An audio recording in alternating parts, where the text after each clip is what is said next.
अस्सलाम वालेकुम मेरे वीरो भराओ दोस्तों बजुर्गो वड्डे छोटे सारे मेरी तरफों सारिਆਂ मेरी तरफों दुआ वा अल्लाह पाक तुहानू सेहत तंदुरुस्ती दे सदा सुखी रखे।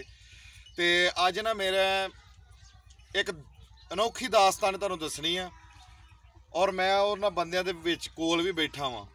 अज एक ऐसे बंदे नाल सारी सी गुफ्तगू करनी है कि जेड़ा कहंदा कि मैं पूरी जिंदगी दे विच उन्हें अपने माँ बाप की ही सेवा की, उहदी यही कमाई आ कि उन्हें सारी उम्र अपने माँ बाप की सेवा की, अपने माँ बाप की हर ख्वाहिश पूरी की, अपने माँ बाप को सदा राजी रखा। तो आओ अज उन्होंने असीं पुछदे हां कि उन्होंने माँ बाप को सदा राजी रखदे आखरत तो कमा ली है, उन्होंने जन्नत तो कमा ली है।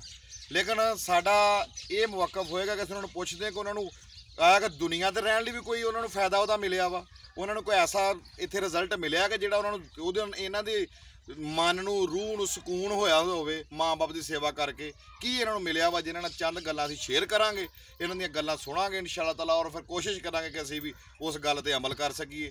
ते अस्सलाम वालेकुम जी। वालेकुम अस्सलाम। राणा मुहम्मद असलम साहब इन्हां दा नाम है जी। राणा साहब तुसीं पता चलिया वा इत्थे बाई अगे आ जाओ थोड़ा जिहा, पता यही चलिया कि तुसीं सारी उम्र माँ बाप की बड़ी सेवा की है। तो असीं अज तुहाडे कोलों पुछना चाहुंदे हां कि तुहानूं जन्नत तुसीं कमा ही लई है क्योंकि माँ बाप की सेवा करने वाले जन्नत रब दिंदा ही है। तो इत्थे दुनिया ते भी तुहानूं कोई ओहदा फायदा या तुहानूं कोई वादा नज़र आया कि माँ बाप की सेवा करन दे विच तुहानूं कोई सुकून दिल नूं राहत मिली होवे या दुनिया का भी कोई तुहानूं फायदा होया होवे? हाँ जी, बड़ा होया वा, अल्लाह की रहमत हुई है मेरे ते, बड़ियां ही रब दियां रहमतां ने। मेरे माँ प्यो दियां दुआवां नाल मेरे ते रब दियां बड़ियां ही रहमतां ने। मेरी रब ने इज्जत बहुत बनाई आ, बड़ी शान आ। मैनू रब ने कारोबार दिता, मेरे 4 पुत्तर ने, मेरे फरमा बरदार ने, वो मेरी बड़ी ताबियादारी करते। जिवें मैं माँ प्यो की ताबियादारी करदा है इवें मेरी औलाद भी मेरी ताबियादारी करती आ।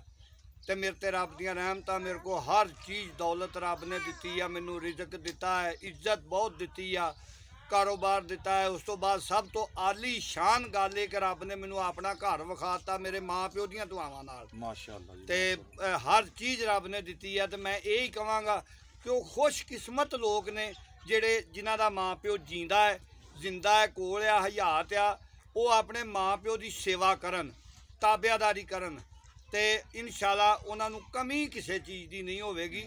माँ प्यो के पैर धो के पीण। तो मैं वो शख्स हाँ कि जिहड़ा अपनी माँ के पैर धो के पी लेना सा, वाकया ही जुबानी कलामी नहीं, कि मेरी औलाद नूं भी पता है कि मैं अपनी माँ के पैर धो के पी लेना हाँ। उन्हां दे सदके रब ने मैनू रंग लाए ने, बहारां लाइयां, मैं हुण बड़ा ही खुशहाल हाँ, बड़ियां ही मौजां दे विच हां। ते रब ने रिजक इज्जत दौलत हर चीज़ ही रब ने मेरे ते अता की आ, उन्हां दियां दुआवां दे सदके। माशाअल्लाह जी। तो ये तुसीं दसो कि माँ तुहाडी तुसीं भैन भरा किन्ने हो? असी 2 भरा ते 5 भैणां सी। माशाअल्लाह जी। ते अगों माशाअल्लाह मेरे भैणां दी भी औलाद आ, मेरे भरा दी भी औलाद आ, मेरी भी औलाद आ। मैं 2 दोतरे पोतरे, हर पुत्तर दोतरे पोतरे भनेवें पुत हर चीज़ जवाई भनवइये, मेरे को हर दौलत ही हैगी है। इन्ना कि मेरा कुनबा इस वेले मैं गिनन लगा तो मेरा ख्याल है कि मेरे प्यो का नाम इमदाद खां सी, तो मेरा ख्याल है कि इमदाद खां का इस वेले मैं गिनन लगा तो कोई 150 जी बनता है। माशाअल्लाह जी। ते ओ यानी कि जिहड़ियां भैणां सी तुहाडीयां 5, ਉਹ ਤੁਹਾਡੇ ਵਾਲਦ ਸਾਹਿਬ ਨੇ ਉਹਨਾਂ ਦੀ ਸ਼ਾਦੀ ਕੀਤੀ ਸੀ ਜਾਂ ਕਿ ਉਹਨਾਂ ਦੇ ਰੂਬਤ ਵਿੱਚ ਰਹਿ ਕੇ ਤੁਸੀਂ ਵਾਲਦ ਸਾਹਿਬ ਨਾਲ ਕੋਈ ਹੈਲਪ ਕੀਤੀ ਸੀ ਜਾਂ ਕਿ ਇਸ ਤਰ੍ਹਾਂ ਤੁਹਾਨੂੰ ਤੇ ਫਿਰ ਬੜਾ ਅਸਲ ਗੱਲ ਤੇ ਇਹ ਆ ਵੀ ਲੋਕ ਕਹਿੰਦੇ ਆ ਕਿ ਮੈਂ ਮਾਂ ਪਿਓ ਮੇਰੇ ਨਾਲ ਰਹਿੰਦਾ ਸੀ। ਨਹੀਂ, ਇਹ ਗੱਲ ਨਹੀਂ, ਮੈਂ ਮਾਂ ਪਿਓ ਦੇ ਸਦਕੇ ਮਾਂ ਪਿਓ ਦੇ ਨਾਲ ਰਹਿਣਾ ਸਾਂ। ਵਾਹ ਬਾਈ ਹੈ ਉਹਨਾਂ ਦੇ ਪੈਰਾਂ ਦੀ ਖੈਰਾਤ, ਉਹਨਾਂ ਦੇ ਸਦਕੇ ਮੈਂ ਉਹਨਾਂ ਨਾਲ, ਉਹਨਾਂ ਮੈਨੂੰ ਨਾਲ ਰੱਖਿਆ ਸੀ। ਤੇ ਉਹ ਇੱਥੋਂ ਤੱਕ ਕਰਕੇ ਗਏ ਕਿ ਧੀਆਂ ਵੀ ਆਪ, ਪੁੱਤਰ ਵੀ ਤੇ ਧੀਆਂ ਵੀ ਆਪ ਵਿਆਹ ਕੇ ਗਏ ਆ। ਅਲਹਮਦੁਲਿਲਾ ਕਿ ਕਮਾਈ ਮੈਂ ਕਰਕੇ ਦੇਣਾ ਸਾਂ, ਲਿਆਉਣਾ ਹਾਂ ਕਮਾ ਕੇ, ਤੇ ਮੇਰਾ ਮਾਂ ਪਿਓ ਖਰਚ ਕਰਦਾ ਸੀ ਨਾ, ਤੇ ਮਾਂ ਪਿਓ ਦਾ ਹੀ ਭਾਵੇਂ ਮੈਂ ਹੀ ਕਰਦਾ, ਆਪਣੇ ਹੱਥੀਂ ਸਾਰੇ ਕੀਤੇ ਆ, ਲੇਕਿਨ ਮਾਂ ਪਿਓ ਨੇ ਕੀਤੇ, ਉਹ ਕਰਕੇ ਹੀ ਗਏ ਸਨ। ਅੱਛਾ, ਤੁਸੀਂ ਹੁਣ ਮਾਸ਼ਾਅੱਲਾ ਇੰਨੀ ਤੁਹਾਡੀ ਉਮਰ ਹੋ ਗਈ, ਯਾਨੀ ਕਿ ਤੁਸੀਂ ਇਸ ਟਾਈਮ ਸਿਹਤ ਵੀ ਅੱਲਾ ਨੇ ਤੁਹਾਨੂੰ ਦਿੱਤੀ ਆ, ਤੁਸੀਂ ਇਹ ਯਾਨੀ ਕਿ ਇਹਦਾ ਰਿਜ਼ਲਟ ਇਹ ਕੱਢਦੇ ਹੋ ਕਿ ਤੁਸੀਂ ਦੁਨੀਆ ਤੇ ਵੀ ਜੰਨਤ ਵੇਖ ਲਈ ਆ। ਮੈਂ ਦੁਨੀਆ ਤੇ ਵੀ ਜੰਨਤ ਵੇਖ ਲਈ, ਬਾਹਰ ਵੀ। ਹੁਣ ਮੈਂ ਬਿਲਕੁਲ ਮੇਰੇ 5 ਧੀਆਂ ਤੇ 4 ਪੁੱਤਰ ਨੇ। ਮੈਂ ਧੀਆਂ ਵੀ ਵਿਆਹ ਲੀਆਂ ਨੇ, ਪੁੱਤਰ ਵੀ ਵਿਆਹ ਲਏ ਆ। ਤੇ ਲੋਕ ਮੈਨੂੰ ਅਜੇ ਵੀ ਕਹਿੰਦੇ ਕਿ ਬਾਬਾ ਤੂੰ ਆਪਣੇ ਪੁੱਤਰਾਂ ਦਾ ਭਰਾ ਵਾ ਉਹਨਾਂ ਦਾ। ਮਾਸ਼ਾਅੱਲਾ ਹੈ ਵੱਡੇ ਪੁੱਤਰਾਂ ਦਾ ਇੰਜ ਕਹਿੰਦੇ ਨੇ ਲੋਕ ਵੀ ਬਾਬਾ ਤੇਰੇ ਭਰਾ ਨੇ। ਮੈਂ ਰਾਤ ਨੂੰ ਦੁਕਾਨ ਤੇ ਬਹਿਣਾ ਵਾ, 12 ਘੰਟੇ ਡਿਊਟੀ ਕਰਦਾ ਦੁੱਧ ਦੇਣ ਦੀ ਦੁਕਾਨ ਤੇ ਜਿਵੇਂ ਮੈਂ ਹੁਣ ਬੈਠਾ ਵਾਂ ਸਾਰੀ ਰਾਤ ਮੈਂ ਇਸ ਤਰ੍ਹਾਂ ਹੀ ਬੈਠ ਕੇ ਉੱਥੇ ਡਿਊਟੀ ਕਰਦਾ ਵਾਂ। ਤੇ ਕੋਈ ਸਾਰੇ ਕਹਿੰਦੇ ਬਾਬਾ ਤੇਰੇ ਤੂੰ ਅਜੇ ਵੀ ਮੁੰਡਿਆਂ ਵਰਗਾ ਵਾਂ। ਇਹ ਮੇਰੇ ਮਾਂ ਪਿਓ ਦੀਆਂ ਦੁਆਵਾਂ।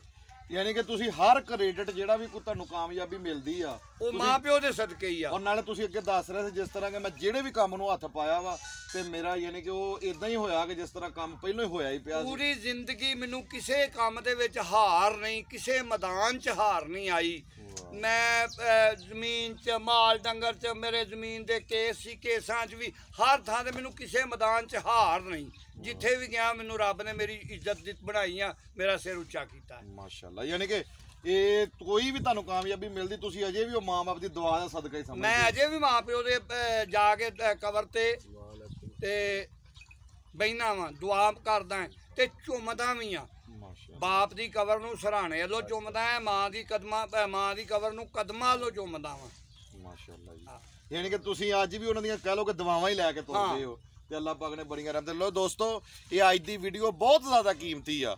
ਇਹ ਦੇਖੋ ਤੁਸੀਂ ਕਿ 5 ਭੈਣਾਂ ਵੀ ਵਿਆਹੀਆਂ, 5 ਧੀਆਂ ਮਾਸ਼ਾਅੱਲਾ ਸਾਰੇ ਕਬੀਲੇ ਨੂੰ ਕਰਕੇ ਇਸ ਟਾਈਮ ਮਾਲ ਡੰਗਰ ਵੀ ਮਾਸ਼ਾਅੱਲਾ ਰੱਬ ਨੇ ਕਾਫੀ ਦਿੱਤਾ ਵਾ। ਤੇ ਵੈਸੇ ਵੀ ਦੱਸਦੇ ਕਿ ਮੈਂ ਜਿਹੜੇ ਵੀ ਕੰਮ ਨੂੰ ਹੱਥ ਪਾਇਆ ਵਾ ਮੇਰਾ ਇਸੇ ਤਰ੍ਹਾਂ ਹੀ ਹੋਇਆ ਕਿ ਜਿਸ ਤਰ੍ਹਾਂ ਪਹਿਲਾਂ ਹੋਇਆ ਹੀ। ਅੱਜ ਵੀ ਕ੍ਰੈਡਿਟ ਕੋਈ ਵੀ ਮਾਂ-ਬਾਪ ਦੀ ਦੁਆ ਨੂੰ ਦਿੰਦੇ ਆ। ਤੁਸੀਂ ਵੀ ਮਾਂ ਪਿਓ ਦੀ ਦੁਆ ਲਵੋ।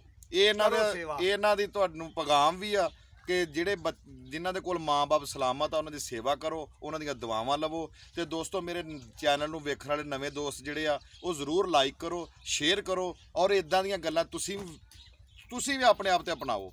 ਮਜ਼ਾ ਤੇ ਹੈ ਨਾ। ਇੱਕ ਸ਼ਾਇਰ ਨੇ ਬੜੀ ਪਿਆਰੀ ਗੱਲ ਕੀਤੀ।